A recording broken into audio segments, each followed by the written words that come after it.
The Worst MMO Ever series is all about finding the flops and the failures of the MMORPG world, but after 8 hours of playing Guild Wars 1, I might have found one of my newest favourite adventure games ever.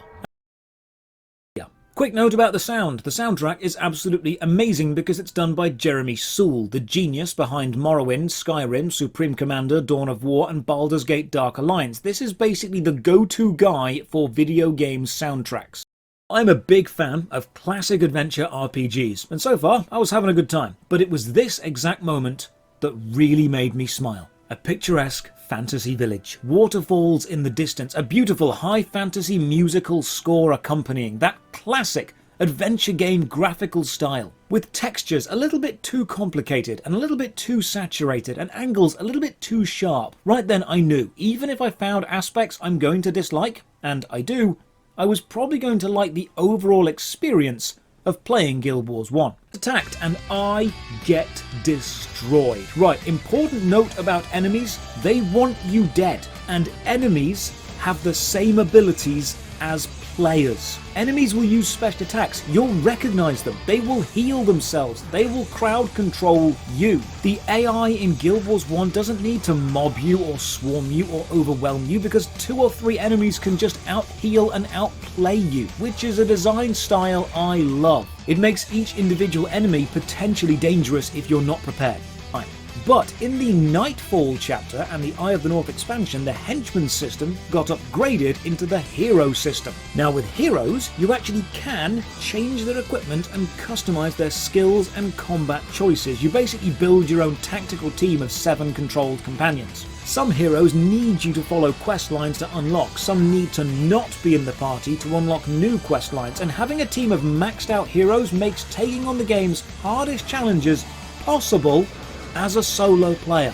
Part of the game you can really permanently miss is the pre-searing, so at least I'll be able to come back later if I like and do all the quests that I've missed.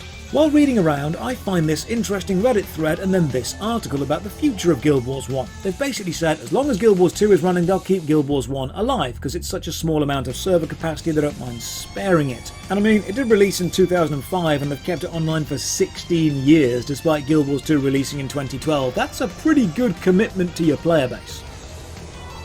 Oh, this is lovely. This bridge facing the ruined chapel with the sunlight behind it and some stained glass left, that's a beautiful set piece right there. Map ambience and graphical design has so far been stellar. Now, it is on Steam and currently has a 93% approval rating. It is one of the best online RPGs Steam sells. My henchmen have bravely stayed behind and die, and I reach the wall as the human NPCs run forward and start battling the Char, and then I stupidly look away from the keyboard to write down how cool this is, and then I die.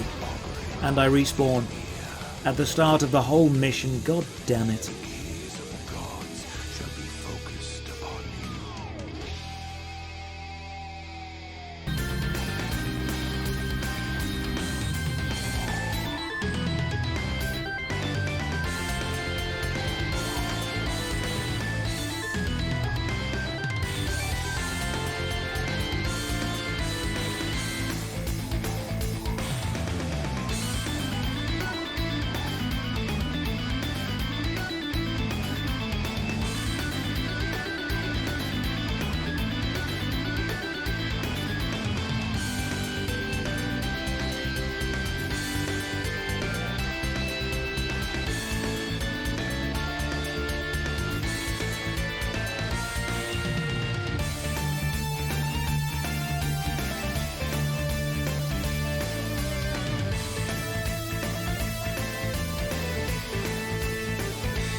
It recharges when you go back to a main city hub. Oh, I've also got the animate bone horror spell, so now I can be an actual necromancer with minions. Let's just imagine that this wasn't online.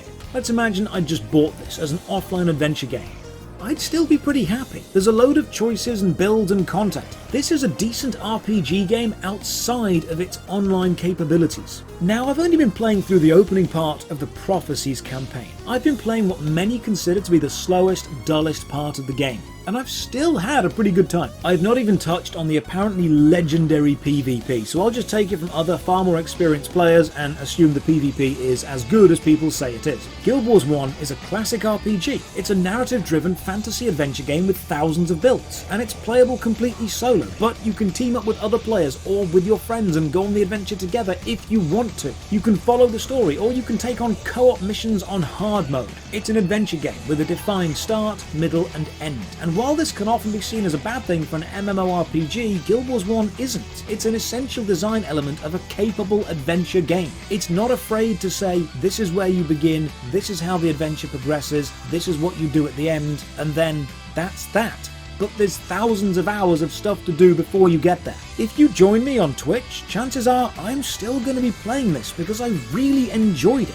And if you've got the game, it'd be really cool to team up sometime. It's got its issues. The early game crafting isn't explained too well, the ability to permanently lock yourself away from the early game pre-searing skill points is annoying, and it's somewhat obtuse to find all of your character information at a glance. But for the majority, it seems to have aged like a fine wine. I've only seen a tiny bit of what Guild Wars 1 has to offer, and already I know I am probably going to try and finish this game. You can argue about it being an MMO or not being an MMO all day, but what it is just a really good classic adventure, which lets you bring your friends along. So to end the review, I guess that's gotta be the award because it's the most direct and fair thing I can say.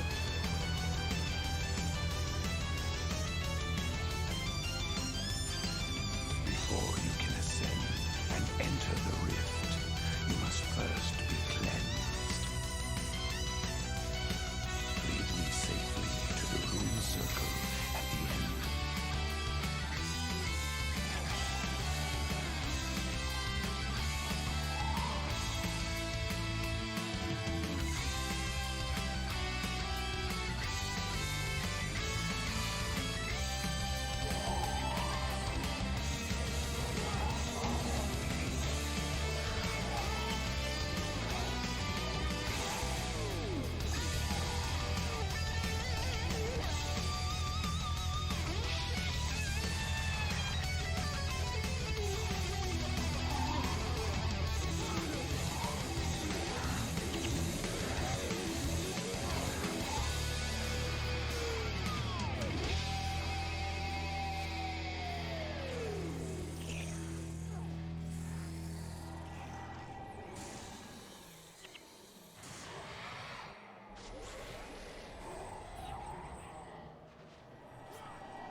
The Beards and streams incoming, so I don't really feel all that bad.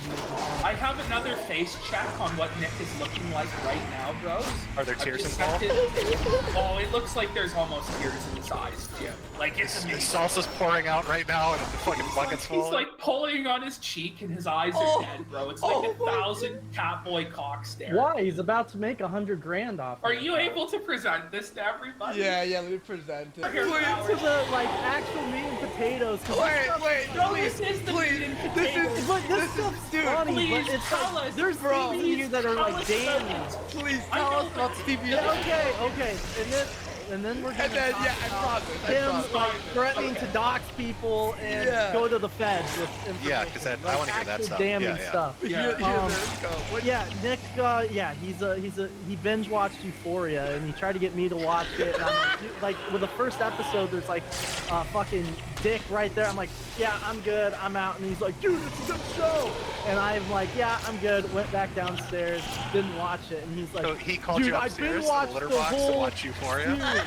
What'd you say? I said he called you upstairs to the litter box to watch Euphoria with him. Yeah, as I a mean, big he content tried, stream. but you know, unlike Trey Politics or UX Roifer, I never really participated. I never participated. No means no. Yeah, exactly. I was like, it was like the turning point groomer thing. I was like, why is this black? No, I'm just playing. But I never picked up on any of like that stuff. Is it I know. Euphoria about like trans? Yeah, it's a trans show. Like feminine penis. This is Nick's favorite. I mean, show. I never watched it, but I've never even heard of it. He binged Yeah. it. It was like an HBO or Showtime or whatever the fuck it was. It's a tragedy show.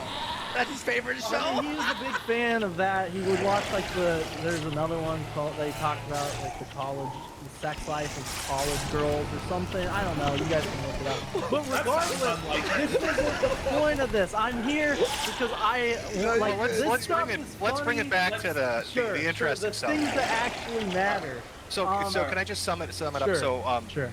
you move out there. You're working at the place. You're Sure. underpaid. He has you sign up as the treasury or whatever. You give your personal information. It seems like other employees are kind of going through a similar thing where they're not getting paid a lot, or information that Nick kind of has access to. So is there a feeling that when you're working with him, like if you step out of line or if somebody walks away in a non-bowing manner, that he's going to just unload and shit's going to get leaked on you? Yeah, and that's what I'm getting to, because he actually, so Simon, he's like a year older than me, wife, 2 kids, like just born children. He wanted to walk away essentially, because Nick's, he's a faggot, you know, you're dealing with him behind the scenes, and you think he's awful to the public eye, he sucks behind, like he's even worse behind closed doors or whatever. So he sucks. He wants to step away. Half the interns, the heads of the political intern team, like everyone that basically did everything politically for this guy in the year 2021, maintained the GOSAR thing, was helping with, made APAC 2 what it was. Everyone wanted out. Assistant Groiper, myself, and I didn't talk, like, me and Assistant Groiper, me and the interns, me and Simon, none of us really were that close. We had a working relationship. We'd see each other at like events and stuff, but Nick would do the whole thing where like, you know, Simon said that I should fire you, Jaden, and you know, you're on the outs. And then he'd pull the same thing with Simon, say, you know, Jaden says that you're a loser. So we never really got along. Was this fracturing by design, do you think? Was this like organization designed in such a way where Nick kept everybody so separate that you couldn't commiserate with fellow employees, right, or interns to understand, I mean, like, oh, there's I'm not the only definitely- one going through it? Yeah, definitely to a certain degree, because obviously if you talk about him, there's always the fear of, oh, if I talk to Simon, he might run to Nick, and then my head's on the chopping block.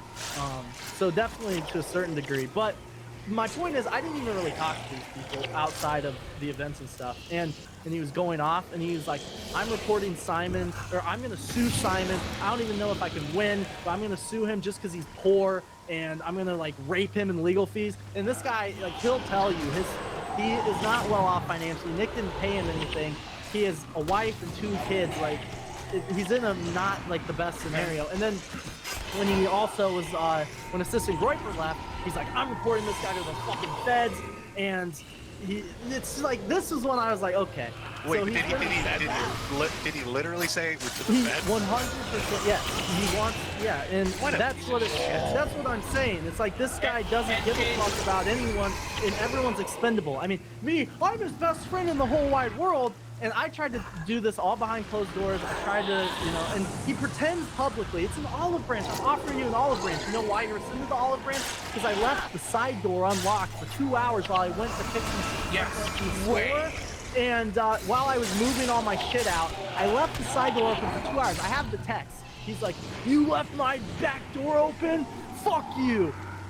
Oh, I can read it to you if you really want to. Read it to us. You're blocked. Yeah, okay. Let me pull it up. Yeah, he also claimed that you trashed the place when you left. Yeah, which, by the way, I took a video because my lawyer said to do that. I took a video. I can send it to you. Okay. I don't want to blow up Simon's spot, but I think it's important to know Nick threatened him with that legal action. Sure, yeah, bring I it in. believe he said Simon's daughter has cancer. I believe it's his son. Bring His Simon. son. He has the link. He's if you want, he's willing to But come. give him the link because, like, the shit with Simon just blew me away because Nick's mother has cancer, and he's very glib with jokes about cancer with Medicare and this and that, and then he's gonna try and sue and bury a loyal member of his organization. Well, Poverty. Ashton, it's way different. I'm fine getting shit about it, but like if you got a kid, right, that's sick, or got something like that, and you're gonna use lawfare to try to fuck with somebody, that's really sick shit. It's fucking distasteful. Like, it's disgusting. It's dark. It's disgusting. It's disgusting. fucked. All right. You know? There we go. Yeah, I didn't know about any of this. This is all But that's shit to well, me. but we're moral fagging. Right? Yeah. The Catholic leader. Hey, Simon. Hey, how's it going, guys? Yo, what's up, bro? Hey, it's good to be here. Excellent. Can you lower your mic just a smidge, bro? Absolutely. Give me just one moment. Thank you so much. I don't know how this Hangouts thing works too well. Yeah, this story gets dark. The Euphoria thing was pretty funny, but like this is getting fucked. All right, hang on. All right. Hey, is this better as far as... Much better. Excellent. Great. Okay, well, go ahead and tell us the story, Simon, of you working for Nick and what happened, brother. Hey, well, thank you guys for having me on and letting me tell this story. Like Jaden said, I was threatened back in December, so I've kind of kept quiet about this for a long time. A lot of people close to me encouraged me to keep quiet about it because it's fucked. I don't have a lot of money. As Jaden kind of alluded to earlier, I was being paid minimum wage, or by some adjustments less than that would consider the amount of hours that are being worked throughout the year. And you take the 4 months that I was, denied payment because, Nick got his money stolen by the feds, which we'll get into later. So I've known Nick for 5 years here, and I can pull up these pictures on my cam. Can you guys see that? Yeah. So these are some photographs of me and Nick together. It's kind of a little slideshow. I met him in 2017. I actually met my wife through his Discord server. Kind of ironic with the way he discourages, getting married and like talking to women or whatever. That's me crouching down so I could be at the same height as somebody asked me to. Because he's like, "You're 6'4", you're gonna make me look small," So there's the picture of the the reception of the wedding. You can see this is him giving the best man speech. You know what I mean? So we were very close. This is for a your long time. wedding? Yes, yeah. This is. He was the best man at your wedding. Oh. Yes, this is him giving the speech. You can see the. So that's. Just wanted to make sure that was included so nobody thinks I'm bullshitting here. Yeah. Me and this guy were incredibly close for a long time, you know what I mean? And I did care about him a lot, and I think in the beginning he had a good heart, I just want to get that out of the way. In the beginning, what he was doing was, in my opinion, noble back in 2017, 2018. Things started to deteriorate along the way, but I, started to work for this guy and go as hard as I possibly could, spending less and less time with my wife and my kids, unfortunately, and spending less time with my family, so I could just pour as much energy, as much time, and sometimes my own money, however little of it I had, into trying to build up a political organization around this guy. Jaden, mentioned that, as the treasurer, he was kind of a little bit separate from what was going on with the internship. I was one of the core members who set up the entire internship program and kind of built the political and the, whole, like for instance, Halfback 2 and the events, I was the guy behind the camera at Stop the Steal. If you watch Nick's lobby show every night, that's me, you know, behind the camera on each of those clips. You know, I dedicated everything that I possibly could to this guy. And in December, you know, after he acted like a total fucking faggot in New York City, when we were supposed to be like, you know, confronting leftists and getting like epic footage of owning the left, he's putting on a little mask, and, you know, I flick off the leftist guy when we're out in Times Square. He's like, Simon, you're gonna get me killed. You know, what the fuck is wrong with you? And he's like crying to the other people who were there. You know, just a kind of a little taste. We'll get into New York later of what was going on there. Like Jaden mentioned, I was like, this is hurting my family. This is bad for me. I need to do something else. I need to like actually make some money and, you know, support myself here. And I can't do it with this fucking, you know, psychopath as my boss. And so I and a number of other people, very important, like Jaden said, people decided to step down and walk away in December. I think it was December 9th or December 10th. And I told Nick on the phone, like, hey man, we've been friends for a long time, so I'm going to tell you straight up, what you're doing here is fucked. Fuck you. I'm open to like having a discussion sometime and working through this and helping you hopefully become a better person. But, you know, if you do this, you're going to push everyone away from you. And, you know, in 5 months, we're starting to see that take place. But after that phone call, as Jaden mentioned, this is, I'm sure, what we're really going to get into. Nick is talking to all these people in the internship, and you know, I never thought I would be doing like the equivalent of what I did to Richard Spencer on the Weekly Sweat those years ago. And by the way, if you guys didn't know, I used to work with Spencer back in 2017. You know, was volunteered as like his security. I would drive him around, etc., etc. And you know, I saw disturbing things come to light. You know, he brought in his Israeli Mossad agent journalist to a house full of like, again at that time, you know, right-wing young kids. And kind of Europa, I went to Weekly Sweat. Exposed that back then. You know, I didn't think I'd be having to do the same thing with Nick, you know, 3-4 years later from when that was, but well, with you the know, Catboy, with the Catboy intelligence agency shit, you know, because I know Nick did a stream, I can't remember how long ago it was, but he had like audio or video of Richard Spencer having a freak out, and at the time I thought, you know, everybody must have the Spencer tape. You know, it just kind of seemed like everybody's run into this guy. They've got a recording of him spazzing out.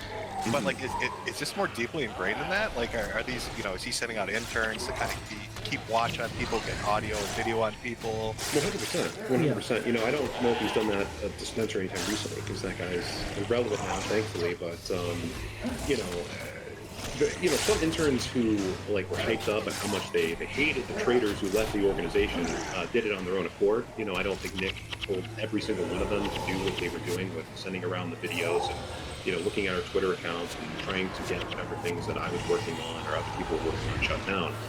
Some of that was just these people who were sycophantically, you know, oh, you know, they betrayed my leaders, I'm going to make sure they can't have a job, I'm going to look into them. But Nick was encouraging it directly as well. I mean, to give you a little taste, you know, the night after I left and a couple of other interns left, you know, one of the interns who had done tremendous work, and I'm not going to name him here because I don't want him to heat, I posted a message saying like, hey, I really hate to have to say this, I love all you guys are some of my best friends, I've worked with you for this entire year. Here's a Bible verse, here's a piece of scripture, and he said something along the lines of, it was a Bible verse saying, like, you know, don't put your hope in men, but put your hope in God, you know. And say, you know, I really like Nick, the direction he's taking right now, I can't support it, and I hope you guys are all the best or whatever. Nick came into the chat and saw that message in the intern chats, right? And he said, delete that trash right now. What the fuck is wrong with this guy? He's going to post a gay little Bible verse, you know. And all these people, before Nick came in there, were saying, oh my gosh, I'm so sorry to see you go. You know, they're putting like heart emojis on his thing. Nick's mod team deletes the post inside of there. And all those people who have those messages like saying, oh, I'm so sorry, goodbye, their posts all get deleted, and then they completely change their tune. Nick gets in a Discord call with 40 or 50 of these interns out of the program and starts, you know, attacking me, attacking some of the other guys who left, and, you know, saying, oh, you know, I knew this guy for years, and he's a piece of shit. He's never done anything good in his life. There's a reason he's poor. It's because he's a piece of shit. There's a reason he's homeless. It's because, you know, whatever. Does he really think it's like the hand of God that's given him wealth? Like, I get that feeling. Yeah. Like, if you're not doing well, that's God punishing you. And since he's doing well, he must be a good boy. You know what I mean? It's like this. That's some Westboro Baptist Church tier fucking shit. Like, Yeah. if you get hit by a car, it was God's plan and stuff like this. what I heard him say to Kai this week, I don't know if you guys heard this, he was like, well, Kai, you're appealing to the Bible. Like, how dare you appeal to the Bible? My word is better than the Bible. I don't criticize him, but I think after tonight, people might not be as afraid. Well, And it's very that's my important. hope. And my prayer. That's why I kind of came out, because I mean, I'm kind, and you know, I'm sure I'm still gonna get all the hate, whatever. I'm gonna get the backlash, but it got to a point where, with him threatening the feds, threatening the legal shit, doxing people close to me, Ultros, my donor, people that other people I'm close to. It's just like it gets to a point, allegedly, you know, I'll throw that in. Well, you know, we have a man stream sniping us who has a problem with stream sniping, Mr. Ethan Ralph. Now, guys, what was the internal feeling in America First when Ethan Ralph was now somehow appointed a Groiper general, the junkyard dog, the attack dog? What was the feeling about Ralph in the movie? If I could take this one, Jaden, Sure, myself, one of the other lead developers, and one of the main lead developers on the streaming platform, all were telling Nick, don't bring Ethan Ralph. I kid you not. Like, we were all saying, like, okay, we have America First Live. We know that you want to build something that can be like a platform so other people can come on. But this is a political movement, and so what you do is going to be seen as political. So we shouldn't have people with terrible reputation who are like the definition of bad optics, you know, being front and center on this platform that you build, even if they're nice to you. You know, I haven't had too many experiences with Ralph when I've met him. He's been nice to me or whatever. I believe in November, December, Milo Yiannopoulos started to kind of come in and become way more of a voice in Nick's ear. You know, somebody who's an admitted federal informant who was given express notice of January 6th. Milo warned people on January 5th what was going to happen on January 6th. A literal federal informant is now advising this guy. It's, you know, I don't know. If I was the federal government, I wouldn't, you know, and Nick is really trying to take down, you know, Joe Biden and the State Department and DHS. I wouldn't, like, give him his money back. I mean, if I have this unilateral control, I wouldn't, you know, take him off the no-fly list if I thought he was a legit threat. But I don't know, maybe I would if I had people in his ear. Also, do you guys know if they took the plea deal or not with the feds? I have no idea. We'll find out on the 11th when Yeah. Nick's going for it. He said he would though on the Milo interview. Remember? Yeah, because he doesn't want a bench trial because he knows, like, you know, his justification is the bench trial. The judge will murder me. But you know, to get it dropped from whatever the counts were down to a misdemeanor is a little suspect.